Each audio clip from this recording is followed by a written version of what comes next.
And as both of us being two veterans of India-Pakistan summits, I can say it's deja vu all over again. So much for the BJP trying to argue that this was only a courtesy call. My question, Maya, is a little different. Yes, we know that India has raised our concerns on terror, on the attack in Afghanistan, on our consulate, on the slow progress of 2611 trials, of course also talking about trade.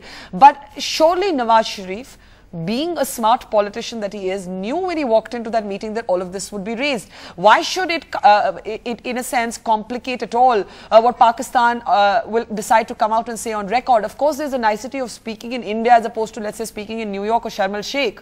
But surely this was all penciled into this meeting. Well, absolutely, Barkha, and what we're also hearing, as you said rightly, it is a sense of deja vu. We've been through several such meetings in different parts of the world, not just in India and Pakistan, and the sense of waiting at the end of a meeting is inevitably the same. Will they, won't they, what will they say? And again, why the big surprise when the talking points are pretty clear on what the bilateral agenda should and can be at any given point in time, no matter who the leadership is.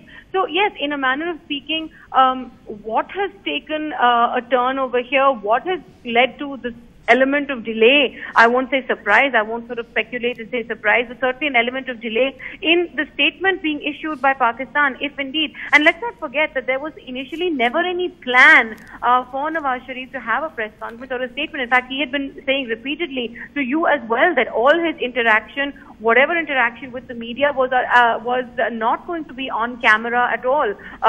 You know, that's right, because even when he gave me that interview yesterday, he allowed us to take a photograph of it, and he gave me a comprehensive interview. And then I said, what's the difference in saying this, Maya, to me on record and saying it on camera? And he explained that camera, can distort tone or emphasis in a way that he did not want to spoil the talk. So he was okay with talking to me in print, but not on camera. And so actually, you're absolutely right. He was never meant to speak. That's right. Yeah. Sorry. Go ahead. And if you remember, as Ambassador K.C. Singh was saying in a sort of semi-amused way when you were speaking to him earlier in the studio, he talked about how the body language seemed a little sluggish at the end of the meeting, much different from what it was as he went into the meeting.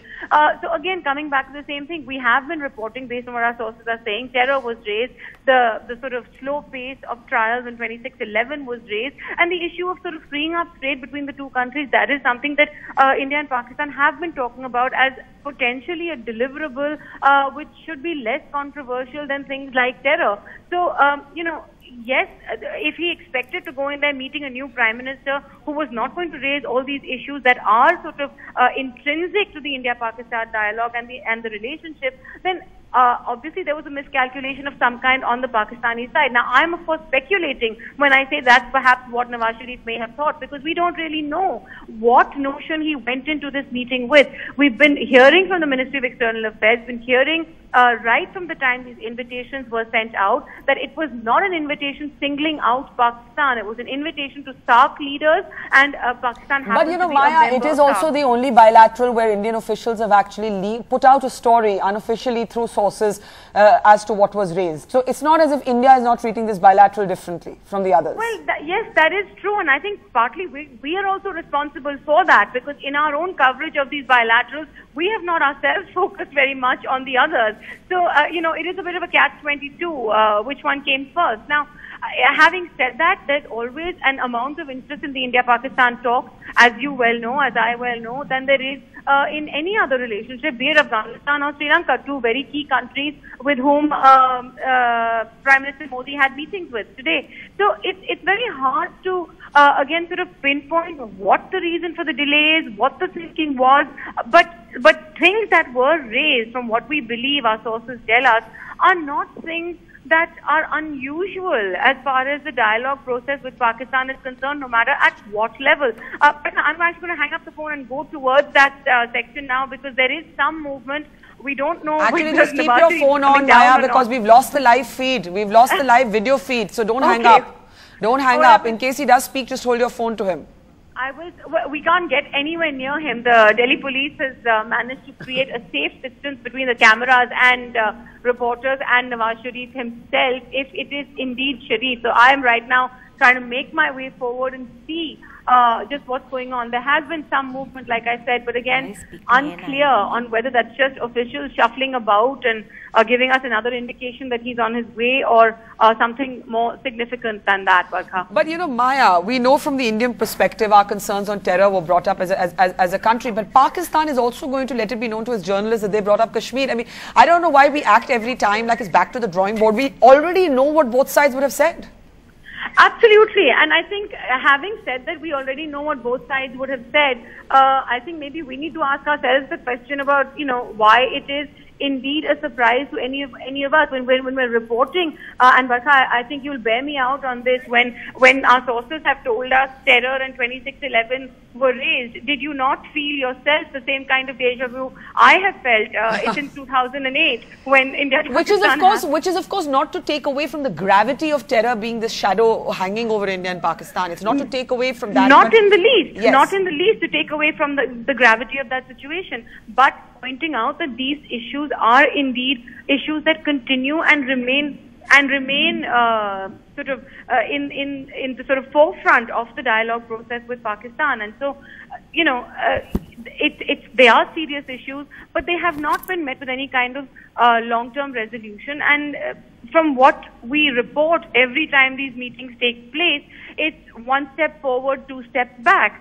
So we are going back to the sort of focus of this meeting and the rationale behind this meeting. Nawaz Sharif, a leader who is in power, has a strong democratic mandate, even though he has opposition from the military establishment. Narendra Modi is a leader who has a strong democratic mandate as he takes office.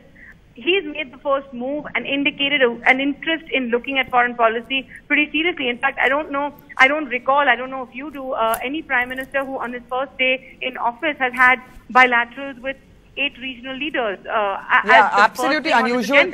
Absolutely unusual. Maya, one last question before we try and let you go to find out what is happening. It's being pointed out that in a first, and it's a sign of Nawaz Sharif being careful, and correct me if I'm wrong, there's been no standard meeting with the Hurriyat conference. No, there hasn't been a standard meeting with the Hurriyat conference. We had heard from some sources in Pakistan that this was something that the military establishment was indeed trying to push Nawaz to go and do, that if you are indeed going to accept this invitation, you better do it a standard format, which is meet the Hurriyat, meet the separatists, have your press conference and make the noises that Pakistan wants you to make when it comes to India. And now, we don't know if that discussion came to the MEA and it was shot down at the Delhi end, because, I mean, these things are decided by the Pakistan mission and the Pakistan government in consultation, what sort of private agendas of these leaders will be over here. But yes, so given the fact that he did not do that, he did not meet those leaders, is interesting. In fact, the personal meetings he has had with Prime Minister Vajpayee. This is a man who he has gone to call on, who he keeps talking about in terms of the one he spoke of peace with in the subcontinent, and you know, harking back to 1999. So Nawaz Sharif himself making the effort really to change the tone and change the sort of color around the visit of a Pakistani leader in India, and I think that must not go unrecognized as well, Barkha.